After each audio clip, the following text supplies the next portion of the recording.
Hi guys, so this here is the carbon Trufoam Barrage. This is the one shape, which is the elongate shape and my preferred shape. However, I have tried two as well as the four shape. Keep in mind, this is Carbon's best paddle yet. Now anyone that had a Genesis, basically this is your final upgrade. Before with the Genesis, that was more of an awkward paddle. And when they released the wave wasn't really much of a difference. It has a little bit more power and pop compared to the Genesis, but not a whole lot. Now that we actually finally have the Trufoam Barrage, this is a true upgrade. It's extremely poppy and it comes very light. Most people I've talked to, they start about 7.8 ounces stock, and I think mainly it's because of the hole they put into the foam. So this finally is a true floating foam and is definitely the best sweet spot of all the Trufoam lineup. However, keep in mind that compared to other Gen 4, this is probably the worst in terms of sweet spot. So it's still small and there are dead spots that you will notice on the bottom and at the top. So just keep that in mind as far as the perimeter. So keep in mind that this is still a small sweet spot. There's no fiberglass layer like with the Genesis, but the sweet spot is still pretty small. However, you do notice it very apparent when you hit the sweet spot, and it's amazing. It's extremely poppy and extremely powerful. In terms of pop, I'd say this is probably the highest popping paddle I played. In more so, I feel like even more so the boomstick. Now, regarding the sweet spot size, I feel like part of it maybe to do is still a 14mm construction, so maybe that's the reason why. But keep in mind, this thing, the ball flies off this paddle. So it's amazing, it's very spinny, very powerful, and very poppy. However, keep in mind that there is really no surface grit or texture. It does feel at least grittier compared to the Genesis, but it's not like the grit texture you get from like those long-lasting grit paddles like the Power 2 or the Spartus P1. But keep in mind, in general, this paddle is it's gonna be a it for a lot of people. It has the most power you can get really need in any paddle.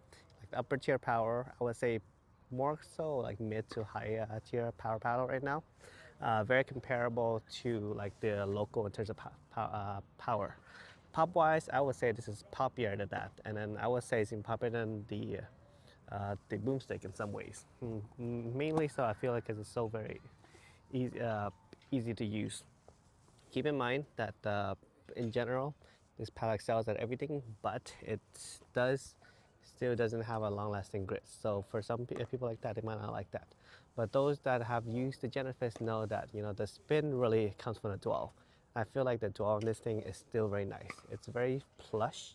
And it's soft compared to most other paddles. So depends on how you like it. You like it very stiff, like towards the boomstick, go towards that direction. But if you like a more plush feel or softer feel, this paddle is right up your alley. Keep in mind, this paddle is still very expensive at the upper end, like at $280 without a before a discount code. So it's still very pricey paddle. I wouldn't recommend it for people that are more budget conscious, but it does play very nice. In terms of the shape, the elongated, the one shape is the most powerful, but keep in mind it's also the most sluggish.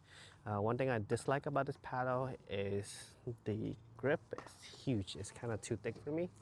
So I wish the grip was a bit smaller, but and this is just with an overgrip, no stock added weight. In terms of the 2 and 4 shape, the 2 definitely has the biggest sweet spot, but the 4 is the most maneuverable. So if you want the hybrid shape for the maneuverability, I would say you get the 4 shape.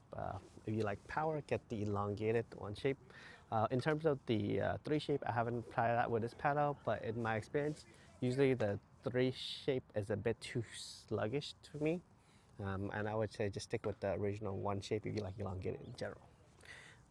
Overall, very good paddle, very good pop, very good power, very easy to control with the power, very spinny, but keep in mind it is not spinny in terms of grittiness. The spin comes from the dwell time, just like the original Genesis. And I'm very glad that the feel is very similar to the original Genesis. I would say versus the wave, ignore the wave in every spot because the wave doesn't really feel like a true like upgrade to Genesis, but this does. And this one is, if you like the Genesis, you will like this.